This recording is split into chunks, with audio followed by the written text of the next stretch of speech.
প্রিয় শিক্ষার্থী বন্ধুরা, আসসালামু আলাইকুম। আশা করি সবাই ভালো আছো। আল্লাহ তাআলার নিকট অশেষ শুকরিয়া আদায় করছি যে তোমাদের সামনে আজকে দাঁড়াতে পেরে। আজকে তোমাদের যে বিষয় নিয়ে আলোচনা করব সেটা হচ্ছে যে দেখতেই পাচ্ছ যে ঘাসফড়িংয়ের রক্ত সংবহন তন্ত্র, ব্লাড সার্কুলেটরি সিস্টেম।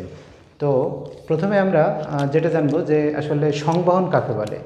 সংবহন মানে কোনো কিছু প্রবাহিত হওয়া, এক স্থান থেকে কোনো তরল পদার্থ বা বস্তু অন্য স্থানে প্রবাহিত হয়ে আবার সেখানে যদি ফেরত আসে তাহলে সেটাকে আমরা বলি হচ্ছে সংবহন। যেমন আমাদের দেহে যে রক্ত আছে সে রক্তটা যখন হৃৎপিণ্ড থেকে সারা দেহে আমাদের দেহের প্রত্যেকটা কোষে কোষে প্রবাহিত হওয়ার পরে সেই কোষ থেকে যখন আবার রক্তগুলা আবার আমাদের হার্টে ফেরত আসে তখন সেটাকে আমরা বলি হচ্ছে আমাদের দেহের রক্ত সংবহন। এখন এই যে রক্ত সংবহন হয়, এই রক্ত সংবহনের সময় রক্ত শুধু যে আমাদের দেহের প্রত্যেকটা কোষে কোষে প্রবাহিত হয় সেখান থেকে আবার হার্টে ফেরত আসে, তো এর ভিতরে বেশ কিছু কাজ সম্পাদন করে। আমাদের দেহের যে প্রত্যেকটা কোষের জন্য বেঁচে থাকার জন্য প্রত্যেক 4 মিনিটে অন্তত একটা অণু অক্সিজেন দরকার। সেই অক্সিজেনগুলা রক্তের মাধ্যমে প্রবাহিত হয়। রক্তের মাধ্যমে আমাদের যে খাদ্য, যে আমরা যে খাবারগুলো খাই সেই খাবারের যে সারগুলো আছে গ্লুকোজ, সেই গ্লুকোজগুলা প্রত্যেকটা কোষে কোষে পরিবাহিত হয়। তো তোমরা জানো যে ঘাসফড়িং হচ্ছে লোয়ার ক্লাস একটা অ্যানিম্যাল, যেটা হচ্ছে ইনভার্টিব্রেট একটা অ্যানিম্যাল, আর্থ্রোপোডা পর্বের। তো এর রক্ত সংবহন সম্পর্কে আমরা আজকে আলোচনা করব। তো রক্ত সংবহনের সাথে, তাহলে রক্ত সংবহন কাকে বলে? যখন রক্ত হচ্ছে হৃৎপিণ্ড থেকে উৎপন্ন হয়ে আমাদের দেহের প্রত্যেকটা কোষে, ঘাসফড়িংয়ের ক্ষেত্রে ঘাসফড়িংয়ের প্রত্যেকটা কোষে প্রবাহিত হয় এবং সেখান থেকে রক্তটা আবার যখন হৃৎপিণ্ডে ফিরে আসে তখন সেই প্রক্রিয়াকে বা সেই জৈবিক প্রক্রিয়াকে আমরা বলি হচ্ছে রক্ত সংবহন। এবং রক্ত সংবহনের সাথে যে তন্ত্র জড়িত সেটাকে আমরা বলি হচ্ছে রক্ত সংবহন তন্ত্র। এখন রক্ত সংবহন তন্ত্র যেটা আছে সমগ্র পৃথিবীতে সাধারণত যত জীব আছে সেই জীবের ভিতরে রক্ত সংবহনকে আমরা 2 ভাগে ভাগ করতে পারি। প্রথম যে ভাগটা সেটা হচ্ছে দেখো যে খোলা সংবহন বা ওপেন বা ল্যাকুনার সার্কুলেটরি সিস্টেম বা সার্কুলেটরি সিস্টেম। আমি সার্কুলেটর লিখছি, সার্কুলেটরি সিস্টেম। তো খোলা সংবহন আমরা কাকে বলি? দেখো আমাদের মানুষের কথাই ধরো, যখন রক্তটা আমাদের হৃৎপিণ্ডে থেকে আমাদের ধমনির মাধ্যমে আমাদের দেহের প্রত্যেকটা কোষে কোষে পৌঁছায়, তাহলে রক্ত কোথায় পৌঁছায় আমরা একটু দেখি। প্রথম হচ্ছে আমাদের হৃৎপিণ্ডের মাধ্যমে, হৃৎপিণ্ড থেকে রক্তটা আমাদের যে ধমনী আছে সেই ধমনির মাধ্যমে আমাদের প্রত্যেকটা কোষে কোষে পৌঁছায়। তার মানে আমাদের দেহের যে প্রত্যেকটা কোষ আছে সেই দেহকোষের ভিতরে রক্তটা পৌঁছায়। দেহকোষের ভিতরে রক্তটা পৌঁছে সেখানে অক্সিজেন দেয়, খাবার দেয়, দেওয়ার পরে আমাদের দেহকোষের যে বিপাক, আমাদের দেহকোষের, আমি তোমাদের বলছিলাম যে আমাদের প্রত্যেকটা কোষে 1 সেকেন্ডে অন্তত 20,000-এর উপরে বেশি তোমার বিক্রিয়া সংঘটিত হয়। সেই বিক্রিয়ার ফলে আমাদের দেহে যে বিপাকীয় যে বজ্র পদার্থ যেটা উৎপন্ন হয় সেই বজ্র পদার্থগুলা আবার এই রক্তের মাধ্যমে আমাদের যে শিরা আছে সেই শিরাগুলা বহন করে করে আমাদের হার্টে নিয়ে আসে। তো আমরা এখানে দেখছি যে হৃৎপিণ্ড থেকে রক্তটা ধমনির মাধ্যমে দেহকোষে যাচ্ছে এবং দেহকোষ থেকে শিরার মাধ্যমে রক্তটা হৃৎপিণ্ডে ফেরত আসছে। তো এই হৃৎপিণ্ড থেকে রক্ত যখন শিরা এবং ধমনির মাধ্যমে দেহকোষে পৌঁছায়, আবার বলি, হৃৎপিণ্ড থেকে রক্তটা যখন ধমনী এবং শিরার মাধ্যমে দেহকোষে পৌঁছায় এবং দেহকোষ থেকে যখন রক্তটা আবারও শিরার মাধ্যমে আমাদের যে হৃৎপিণ্ড আছে হৃৎপিণ্ডে ফেরত আসে তখন সেই সংবহনকে আমরা বলি হচ্ছে ক্লোজড সার্কুলেটরি সিস্টেম বা বদ্ধ, সেকেন্ড যেটা লিখছি যে বদ্ধ সংবহনতন্ত্র বা ক্লোজড সার্কুলেটরি সিস্টেম।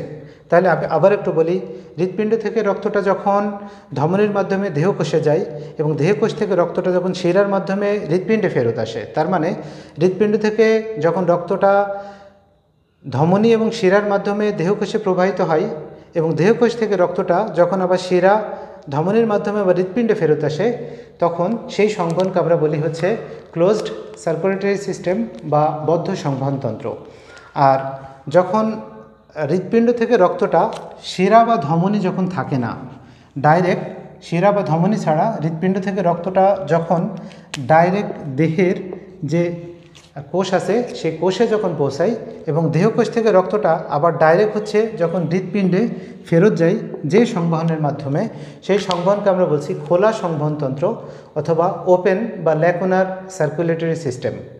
তো এটা গেল আমাদের দুই ধরনের সংবহনতন্ত্র। তার মানে যে বদ্ধ সংবহনের ক্ষেত্রে রক্তটা শিরা, ধমনী বা কৈশিক জালিকার মাধ্যমে প্রবাহিত হয়, কিন্তু খোলা সংবহনে রক্তটা হৃৎপিণ্ড থেকে ডাইরেক্ট দেহকোষে যায়, সেখানে কোনো শিরা, ধমনী বা কৈশিক জালিকা উপস্থিত থাকে না। এরপরে আসো, তাহলে আমাদের ঘাসফড়িংয়ের যে রক্ত সংবহনতন্ত্র সেটা হচ্ছে যে খোলা সংবহনতন্ত্র বা ল্যাকুনার সার্কুলেটরি সিস্টেম। এই ল্যাকুনার সার্কুলেটরি সিস্টেমকে সাধারণত তিনটা ধাপে আমরা আলোচনা করব। তো প্রথম যে ধাপ সেটা হচ্ছে হিমোসিল, সেকেন্ড যে ধাপ সেটা হচ্ছে হিমোলিম্ফ এবং থার্ড যে ধাপ সেটা হচ্ছে পৃষ্ঠীয় বাহিকা। এখন হিমোসিল যেটা আছে, আমরা হিমোসিল সম্পর্কে একটু জানার চেষ্টা করব। তো হিমোসিল একটু খেয়াল করো, হিমো কথাটা আসছে হেইমা, হেইমো বা হেইমা থেকে। তাহলে হেইমো, হেইমো শব্দের অর্থ হচ্ছে রক্ত। আর যে কৈলোমা, কৈলোমা, কৈলোমা শব্দের অর্থ হচ্ছে গহ্বর, গহ্বর। তাহলে আমরা দেখতেই পাচ্ছি যে হিমোসিল মানে হচ্ছে রক্ত গহ্বর। তাহলে আমরা হিমোসিল কাকে বলি? আমরা যদি এক কথায় বলি তাহলে ঘাসফড়িংয়ের দেহ প্রাচীর, দেহ প্রাচীর এবং ওর যে পৌষ্টিক যে নালিকা বা পরিপাক যে নালিকা আছে, এর মাঝখানের যে ফাঁকা জায়গা আছে বা গহ্বর আছে, সেই গহ্বর যখন ওর রক্ত দ্বারা পূর্ণ থাকে তখন সেই রক্তপূর্ণ গহ্বরকে আমরা বলি হচ্ছে হিমোসিল। তাহলে হিমোসিল কি? হিমোসিল হচ্ছে রক্তপূর্ণ একটা গহ্বর। কোথায় থাকে? ঘাসফড়িংয়ের দেহ প্রাচীর এবং পৌষ্টিক নালীর মধ্যবর্তী যে গহ্বরটা রক্ত দ্বারা, ঘাসফড়িংয়ের রক্ত দ্বারা পূর্ণ থাকে, সেই রক্তপূর্ণ গহ্বরকে আমরা বলি হচ্ছে হিমোসিল। এখন হিমোসিল সাধারণত তোমরা জানো, তোমাদের প্রথম অধ্যায়ে সিলম পড়াইছিলাম, তোমাদের যদি মনে থাকে তাহলে হচ্ছে তোমাদের প্রথম অধ্যায়ে পড়াইছিলাম হচ্ছে সিলম। তো সিলম আমি বলছিলাম যে সিলমে সাধারণত তিনটা শর্ত যদি পূরণ না করে তাহলে হচ্ছে সেটা সিলম হয় না। প্রথম যে শর্ত সেটা হচ্ছে সিলম হবে, সিলম কি? সিলম হচ্ছে একটা দেহ গহ্বর। সিলম হচ্ছে একটা কি? সিলম হচ্ছে একটা দেহের গহ্বর, যে গহ্বরটা সাধারণত দেহ প্রাচীর এবং পৌষ্টিক নালী বা পরিপাক নালীর মধ্যবর্তী একটা গহ্বর। তাহলে এটা হচ্ছে যে দেহ প্রাচীর, এটা হচ্ছে দেহ প্রাচীর, এটা হচ্ছে দেহ প্রাচীর ও পৌষ্টিক নালী ও পৌষ্টিক নালীর মধ্যবর্তী একটা গহ্বর। এবং যে গহ্বরটা সাধারণত মেসোডার্ম, তোমরা জানো যে ত্রিস্তরী প্রাণীর ক্ষেত্রে সাধারণত তিনটা অংশ থেকে সমস্ত দেহটা উৎপন্ন হয়, এক্টোডার্ম, এন্ডোডার্ম, মেসোডার্ম। তাহলে এই সিলমটা সাধারণত মেসোডার্ম উদ্ভূত হতে হবে, মানে মেসোডার্ম থেকে তৈরি হবে সিলম। এবং থার্ড যে শর্ত সেটা হচ্ছে যে এটা পেরিটোনিয়াম পর্দা দ্বারা আবৃত থাকতে হবে, পেরিটোনিয়াম পর্দা দ্বারা আবৃত থাকতে হবে। তাহলে তিনটা কথা বললাম। প্রথম কথা বললাম যে সিলম কি? সিলম হচ্ছে একটা দেহের একটা গহ্বর। কোথায় থাকে? যেটা দেহ প্রাচীর এবং পৌষ্টিক নালী বা পরিপাক নালীর মাঝামাঝি একটা গহ্বর বা ফাঁকা জায়গা থাকে। অ্যাকচুয়ালি ফাঁকা জায়গা না, পূর্ণ থাকে। এবং সেই জায়গাটা হচ্ছে মেসোডার্ম থেকে উদ্ভূত হতে হবে এবং সেটা পেরিটোনিয়াম বলে একটা পর্দা আছে, সেই পর্দা দ্বারা চারি সাইড আবৃত থাকতে হবে। এই তিনটা শর্ত যদি মানে তাহলে সেটাকে আমরা বলি হচ্ছে সিলম। এখন আমাদের হিমোসিল, সাধারণত হিমোসিল কিভাবে উৎপন্ন হয়? হিমোসিল সাধারণত যখন ঘাসফড়িং তার হচ্ছে দেহের একেবারে পরিপক্ক অবস্থায় পৌঁছে যায়, তখন এই সিলমটা ফেটে যায়। ফেটে গিয়ে সাধারণত এই সিলমটা ব্লাস্টোসিল, আর একটা টার্ম আসছে ব্লাস্টোসিল। এই ব্লাস্টোসিলের সাথে যখন একীভূত হয় তখন এটাকে আমরা বলি হচ্ছে হিমোসিল। তাহলে ব্লাস্টোসিল কি? তোমরা জানো যে আমরা যখন মায়ের পেটে ছিলাম তখন একটা মাত্র কোষ ছিলাম। তার মানে বাবার একটা শুক্রাণু, মায়ের একটা ডিম্বাণু। তোমাদের যদি দেখাই তাহলে এটা যদি বাবার একটা শুক্রাণু হয়, এটা যদি বাবার একটা শুক্রাণু হয়, এটা যদি মায়ের একটা ডিম্বাণু হয়, এই দুইটা কোষ যখন মিলিত হয় এক জায়গায় তখন একটা নতুন একটা কোষ উৎপন্ন করে, যেটাকে আমরা বলি হচ্ছে জাইগোট। তাহলে এটাকে আমরা বলছি জাইগোট। এই জাইগোটটা সাধারণত মাইটোসিস পদ্ধতিতে একটা থেকে দুইটা, এরকম একটা থেকে দুইটা, পরবর্তীতে দুইটা থেকে এই 2টা থেকে 4টা, 4টা থেকে 8টা, এইভাবে এটা হতে হতে এমন একটা পর্যায়ে পৌঁছায় যেখানে অনেকগুলা কোষ একসাথে দলা বেঁধে থাকে। অনেকগুলা কোষ, গোলাকার অনেকগুলা কোষ একসাথে দলা বেঁধে থাকে। এই যে গোলাকার কোষগুলো একসাথে দলা বেঁধে থাকে এটাকে আমরা বলি মরুলা। এই যে দশা, এই দশাকে আমরা বলি হচ্ছে মরুলা দশা। আরও কিছু সময় পরের কথা বলি। এই মরুলা দশা থেকে যখন এই কোষগুলো আরও তোমার এই কোষগুলো যখন আরও বিভাজিত হয় তখন এটা চারি সাইড দিয়ে এরকম গোলাকার একটা আকার ধারণ করে। তখন এরকম চারি সাইড দিয়ে কোষগুলো এরকমভাবে অবস্থান করে, চারি সাইড দিয়ে গোলাকারভাবে অবস্থান করে। তখন এই প্রত্যেকটা কোষ, এই যে প্রত্যেকটা কোষ, একটা কোষ দেখতে পাচ্ছ, একটা কোষ, প্রত্যেকটা কোষকে আমরা বলি ব্লাস্টোমিয়ার বা ব্লাস্টোমিয়ার। এবং মাঝখানের এই যে ফাঁকা জায়গা, এই ফাঁকা জায়গাকে আমরা বলি ব্লাস্টোসিল। এই ফাঁকা জায়গাকে আমরা কি বলি? ব্লাস্টোসিল। তো আর্থ্রোপোডা পর্বের প্রাণীরা যখন তাদের পরিপক্ক অবস্থায় যখন পৌঁছায় যায় বা পরিপক্ক অবস্থার কাছাকাছি যখন পৌঁছায় তখন ও সিলমটা ফেটে যায়। সিলমটা ফেটে গিয়ে এই যে ব্লাস্টোসিল আছে, এই ব্লাস্টোসিলের সাথে একীভূত হয়, এক হয়ে যেটা তৈরি করে সেটা হচ্ছে একটা গহ্বর তৈরি করে, রক্তপূর্ণ গহ্বর। সেই গহ্বরকে আমরা বলি হচ্ছে হিমোসিল। আমি মনে হয় তোমাদের বুঝাইতে পারছি কিনা জানি না। তো সেই রক্তপূর্ণ গহ্বরকে আমরা বলছি হচ্ছে হিমোসিল। তাহলে হচ্ছে এক্ষেত্রে সিলম ফেটে গিয়ে যখন ব্লাস্টোসিলের সাথে আর্থ্রোপোডা পর্বের কোনো প্রাণী বা ঘাসফড়িংয়ের যখন গহ্বরটা একীভূত হয় তখন সেটা রক্ত দ্বারা যখন পূর্ণ হয় তখন সেটাকে আমরা বলি হিমোসিল। এখন তাহলে হিমোসিলের ভিতরে কি থাকে আমরা বুঝতে পারছি যে আর্থ্রোপোডা পর্বের প্রাণীদের সাধারণত যে রক্ত থাকে সেই রক্তপূর্ণ যে গহ্বর, সেই গহ্বরকে বলি হিমোসিল এবং এর ভিতরে থাকে হচ্ছে এদের রক্ত। এখন এই যে হিমোসিল যেটা আছে, এই হিমোসিল সাধারণত এর 2টা পর্দা থাকে। এই হিমোসিলের আবার 2টা পর্দা থাকে, যে পর্দা 2টাকে একসাথে আমরা বলি হচ্ছে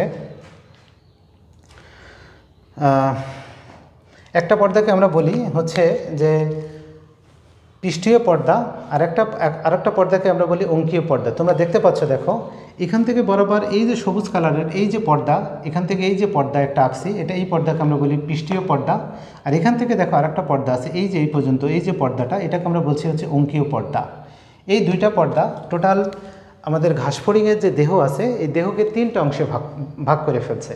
3টা অংশে, উপরের দিকের যে অংশ, একেবারে উপরের দিকের যে অংশ। তাহলে আবার একটু বলি যে এই হিমোসিলের 2টা পর্দা আছে। একটা যে পর্দা, সেই পর্দাকে আমরা বলছি হচ্ছে পৃষ্ঠীয় পর্দা।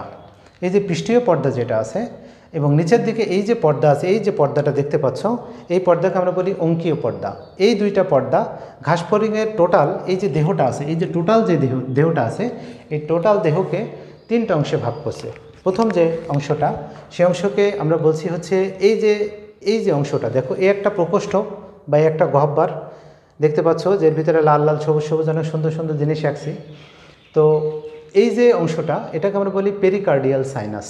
অ্যাকচুয়ালি সাইনাস মানে হচ্ছে প্রকোষ্ঠ বা গহ্বর, আর পেরিকার্ডিয়াল কেন বলছে সেটা পরে বলি। এবং দেখো এরপরে এই যে মাঝামাঝি একটা পর্দার মাঝখানে এখান থেকে এই যে গহ্বরটা বা এই যে প্রকোষ্ঠ সেটাকে বলি পেরিভিসারাল সাইনাস। এবং নিচের দিকে দেখো এই যে প্রকোষ্ঠ যেটা আছে সেটা হচ্ছে পেরিনিউরাল সাইনাস। তাহলে আমরা বলতে পারি যে হিমোসিলের 2টা পর্দা, একটা হচ্ছে পৃষ্ঠীয় পর্দা, একটা হচ্ছে অঙ্কীয় পর্দা। এই 2টা পর্দা টোটাল ঘাসফড়িংয়ের দেহকে 3টা অংশে ভাগ করছে। উপরের দিকে যে প্রকোষ্ঠ বা যে সাইনাস, সেটাকে 1 নম্বর আমরা বলছি যে পেরিকার্ডিয়াল সাইনাস। পেরিকার্ডিয়াল কেন বলছি তোমরা জানো যে এই পেরি কথাটা আসছে PERI, পেরি, ইংরেজি PERI, পেরি থেকে।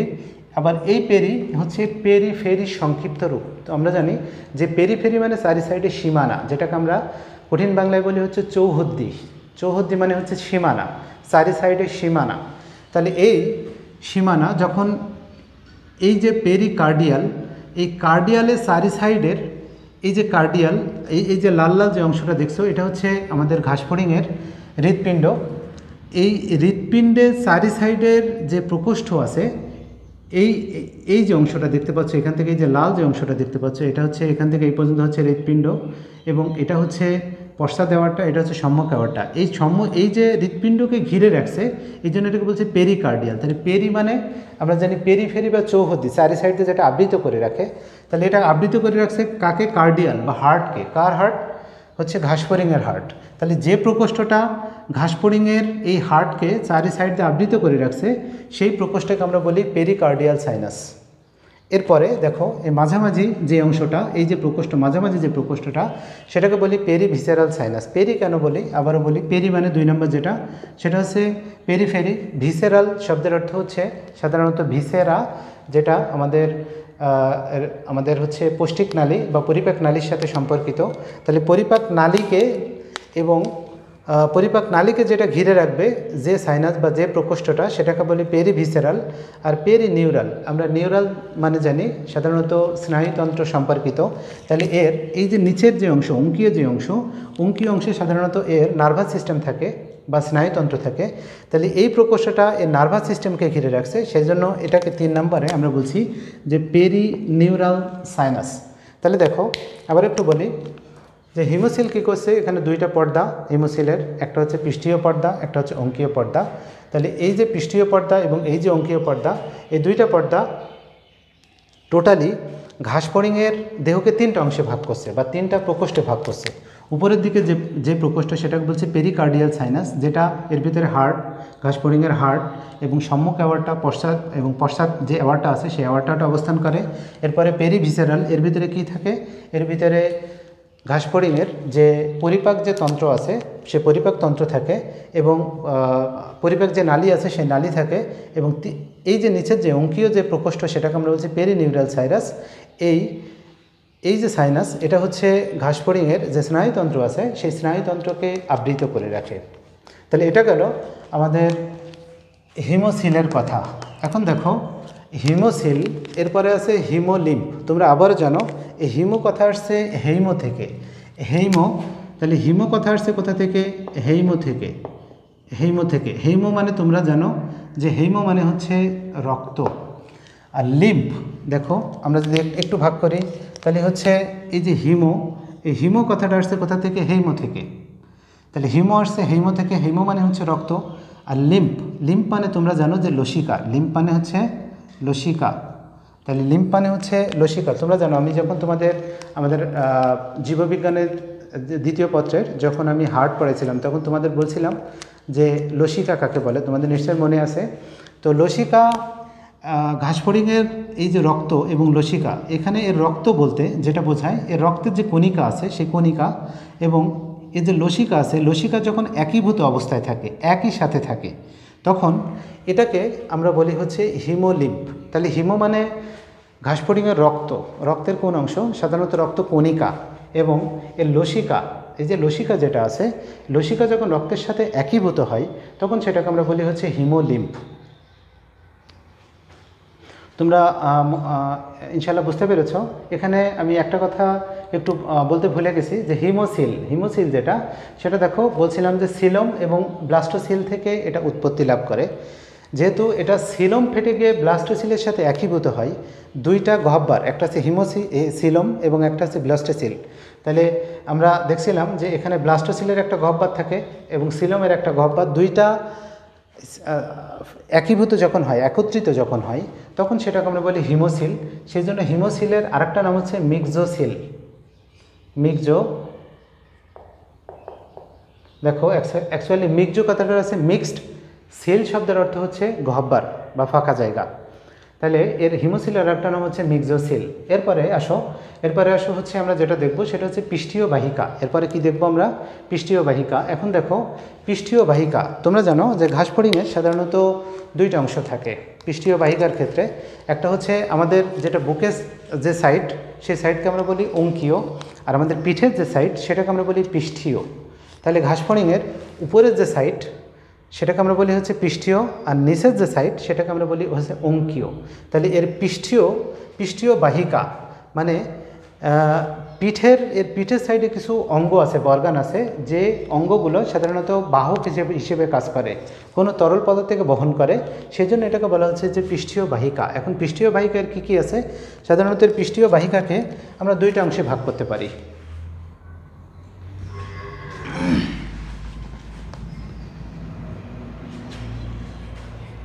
এর পৃষ্ঠীয় বাহিকাকে আমরা দুইটা ভাগে ভাগ করতে পারি। এই পৃষ্ঠীয় বাহিকাকে একটু বলে রাখা দরকার, এদেরকে বলা হয় প্রধান স্পন্দনশীল অঙ্গ। এদের হচ্ছে প্রধান স্পন্দনশীল। স্পন্দনশীল মানে তোমরা জানো যে হার্ট যখন পড়াই তখন আমি বলছিলাম যে আমাদের হার্টের মেন কাজ হচ্ছে সবসময় সংকুচিত এবং প্রসারিত হওয়া। এবং হার্ট যদি বলছিলাম যে 3.5 মিনিট থেকে 4 মিনিট যদি হার্ট স্টপ থাকে তাহলে কোনো মানুষকে আর বাঁচানো সম্ভব হবে না, সে মানুষ অবশ্যই মারা যাবে বা পটল তুলবে। তো এখন পৃষ্ঠীয় বাহিকা যেটা আছে ঘাসফড়িংয়ের ক্ষেত্রে পৃষ্ঠীয় বাহিকাকে দুই ভাগে ভাগ করা যায়। একটা হচ্ছে এর হচ্ছে হৃৎপিণ্ড, এই যে হৃৎপিণ্ড, আরেকটা অংশ যেটাকে আমরা বলি যে সম্মুখ এবং পশ্চাৎ অ্যাওয়ার্টা। তাহলে সম্মুখ ও পশ্চাৎ অ্যাওয়ার্টা। তো হৃৎপিণ্ড যেটা, এখান থেকে আমি একটু বলি, এই হৃৎপিণ্ড এটাকে যদি এখান থেকে এই যে টোটালি এই যে অংশ দেখতেছো, এই যে অংশ এখান থেকে এই যে অংশ, এই যে একটা বেলনাকার অংশ, একটা, দুইটা, তিনটা, চারটা, পাঁচটা, ছয়টা, সাতটা, এই সাতটা যে বেলনাকার যে অংশ আছে, এই সাতটা বেলনাকার অংশ নিয়ে সাধারণত এই হৃৎপিণ্ডটা গঠিত। তাহলে এই হৃৎপিণ্ডটা হচ্ছে এখান থেকে এই পর্যন্ত, এটা হচ্ছে হৃৎপিণ্ড। তাহলে সাতটা বেলনাকার অংশ বা সিলিন্ড্রিক্যাল অংশ নিয়ে এর উপরের সাইডে পৃষ্ঠীয় বাহিকায় প্রধান যে স্পন্দনশীল অঙ্গ সেটাকে আমরা বলি হচ্ছে ঘাসফড়িংয়ের হৃৎপিণ্ড। আমি কি বোঝাইতে পারলাম? এখন দেখো এই যে হৃৎপিণ্ড, এই যে বেলনাকার অংশ, এটাকে যদি আমরা কেটে যদি বাইরে বের করে নিয়ে আসি, তাহলে দেখো এটা যদি আমরা পরপর দুইটা আঁকি, তাহলে দেখো এটা একটা হচ্ছে এরকম একটা অংশ আমরা পাবো, এরকম একটা অংশ পাবো, এখান থেকে এরকম একটা অংশ পাবো, আবার এখান থেকে এরকম একটা অংশ পাবো, আবার এখান থেকে এরকম একটা অংশ পাবো, এখান থেকে আবার এটা। তাহলে দেখো এটা হচ্ছে একটা বেলনাকার অংশ। এই যে বেলনাকার অংশ, এই বেলনাকার অংশে তোমরা দেখতে পাচ্ছ যে এখানে একটা ছিদ্র আছে, এখানে একটা ছিদ্র আছে। এই ছিদ্রকে আমরা বলি অস্টিয়া। বায়োলজিতে অস্টিয়া শব্দের অর্থ হচ্ছে ছিদ্র বা ছিদ্রযুক্ত। তাহলে এটা হচ্ছে একটা ছিদ্র, এটা হচ্ছে অস্টিয়া। আবার এখানেও দেখো দুইটা অস্টিয়া আছে, এবং অস্টিয়ার এই যে সংযোগস্থল আছে, এই যে সংযোগস্থল আছে অস্টিয়ার, এখানে একটা ভাল্ব থাকে যেটাকে আমরা বলে অস্ট্রিয়াল ভাল্ব। এখানে তাহলে কি থাকে? এখানে একটা ভাল্ব বা কপাটিকা থাকে। তাহলে এখানে আমরা বলতে পারি এটা হচ্ছে কপাটিকা। তাহলে তোমরা এখানে একটু খেয়াল করো যে আমরা এই হৃৎপিণ্ডের যদি দুইটা অংশকে নিয়ে আসি, তাহলে এরকম যদি আমরা যদি পরপর সাতটা অংশকে সাজাই, তাহলে আমরা ঘাসফড়িংয়ের হৃৎপিণ্ড পাবো। এখন ঘাসফড়িংয়ের হৃৎপিণ্ড কী অংশ নিয়ে গঠিত দেখো, এরকম সাতটা বেলনাকার অংশ নিয়ে গঠিত, এবং বেলনাকার অংশের পশ্চাৎ যে প্রান্ত, সেই পশ্চাৎ প্রান্তে এ সাইডে একটা ছিদ্র থাকে, যে ছিদ্রকে আমরা বলি অস্টিয়া। এবং অস্টিয়ার এই যে সামনের যে মুখ, এর যে সামনের যে মুখ, এই জায়গায় একটা ভাল্ব থাকে। সেই ভাল্বকে আমরা বাংলায় বলি হচ্ছে কপাটিকা। এই কপাটিকা কি করে? এই কপাটিকা হচ্ছে যখন এখান থেকে রক্তগুলা যখন রক্ত এই অস্টিয়া দিয়ে যখন ভিতরে প্রবেশ করে, রক্তগুলা, তখন এই রক্তগুলাকে বাইরে বের হতে দেয় না, শুধুমাত্র এটা ভিতরে প্রবেশ করতে দেয়, কিন্তু বাইরে বের হতে দেয় না এই অস্টিয়া। এবং এই যে প্রত্যেকটা যে বেলনাকার যে অংশ আছে, এই যে বেলনাকার অংশের সাথে সাধারণত 6 জোড়া, তার মানে এখানে 6টা, 3টা, 4টা, 5টা, 6টা, এখানে 6টা, 1টা, 2টা, 3টা, 6টা, এরকম এর যে দুই সাইড দিয়ে, এই সাইড দিয়ে দেখতে পাচ্ছ যে এখানে আসছে, তার মানে এটার ক্ষেত্রেও তাই, এর দুই সাইড দিয়ে 6 জোড়া হচ্ছে কিছু পেশি থাকে, যে পেশিগুলোকে আমরা বলি অ্যালারি পেশি।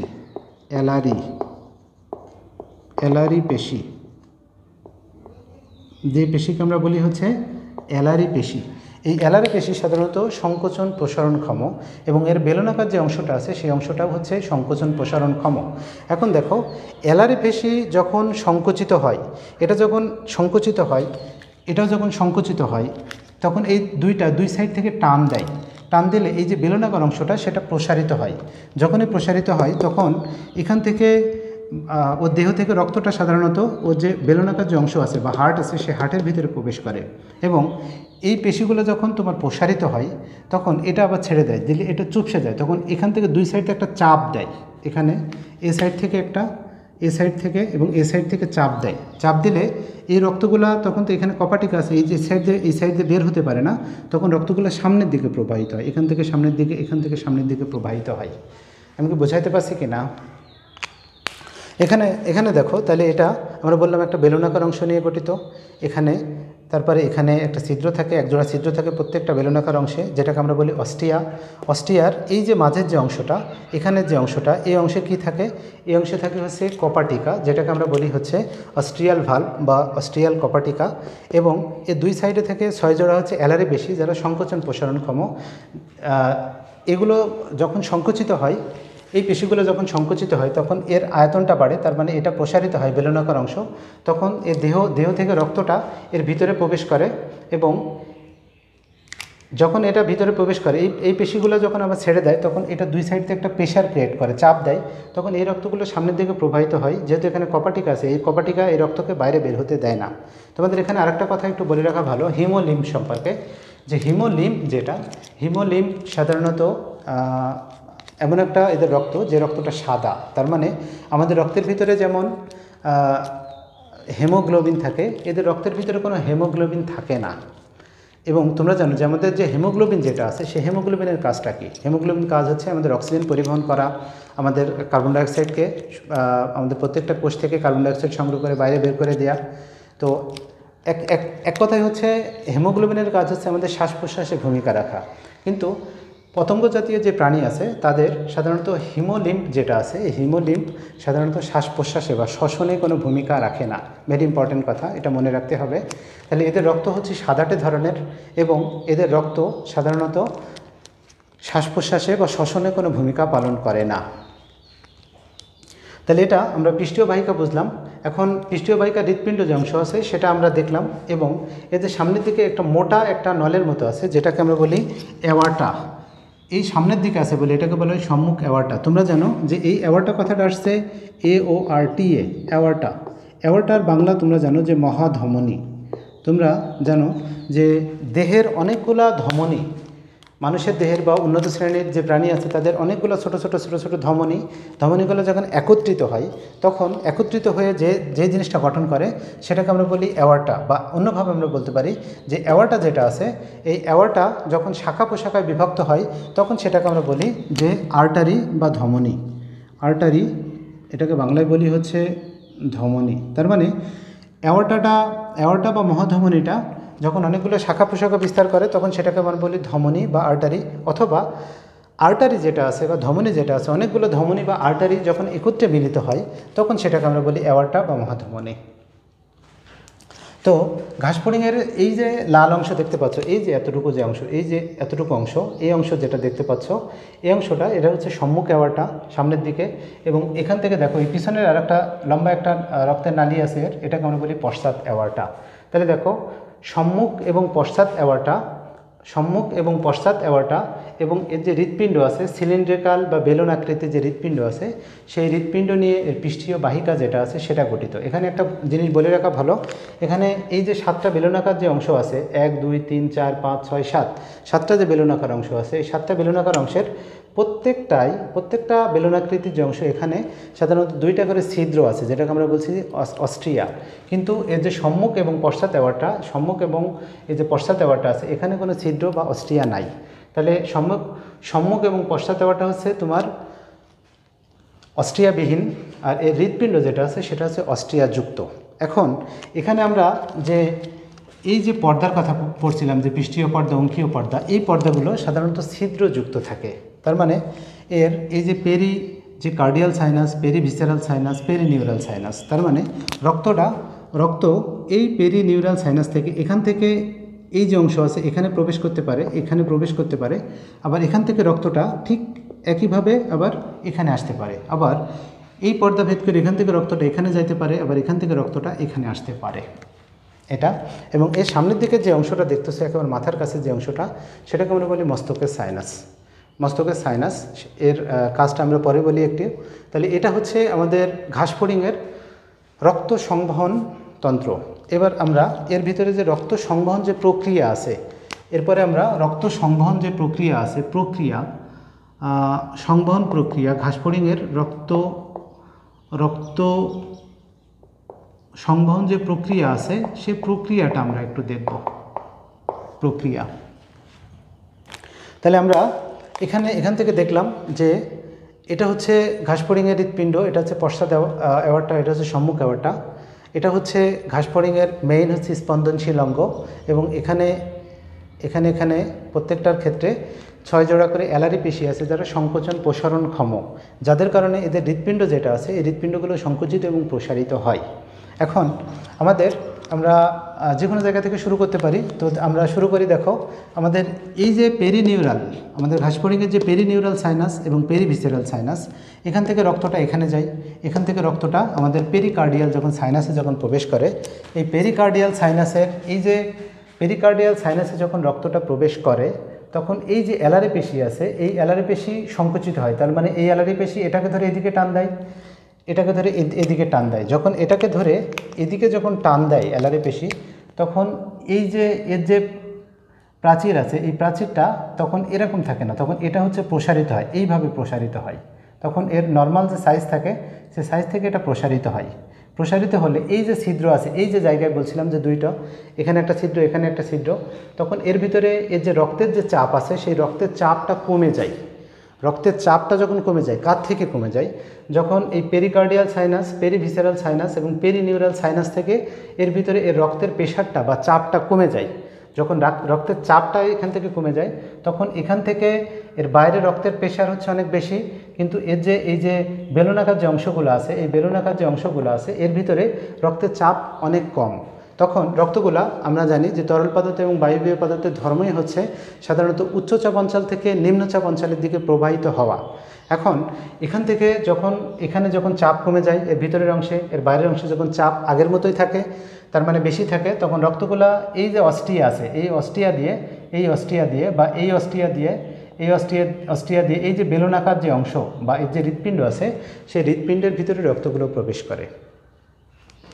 যখন রক্তগুলা এখানে প্রবেশ করে, এই যে অংশটা সমস্ত এই যে হৃৎপিণ্ডে যখন রক্তগুলো প্রবেশ করে, এই যে অংশ, এই অংশ দিয়েও রক্তটা ভিতরে প্রবেশ করে। যখন রক্তটা ভিতরে প্রবেশ করে তখন প্রবেশ করার পরে যখন এই যে অ্যালারি পেশিটা যখন আবার প্রসারিত হয়, তার মানে যখন আবার ছেড়ে দেয়, তখন এখানকার এই যে বেলুনাকার যে অংশটা, এই বেলুনাকার অংশটা আবার সেই তোমার সংকুচিত হয়। তার মানে এই বেলুনাকার অংশটা যখন এ সাইড থেকে এবং এ সাইড থেকে যখন চাপ দেয় তখন এটা হচ্ছে রিদমিক্যালি, মানে এটা হচ্ছে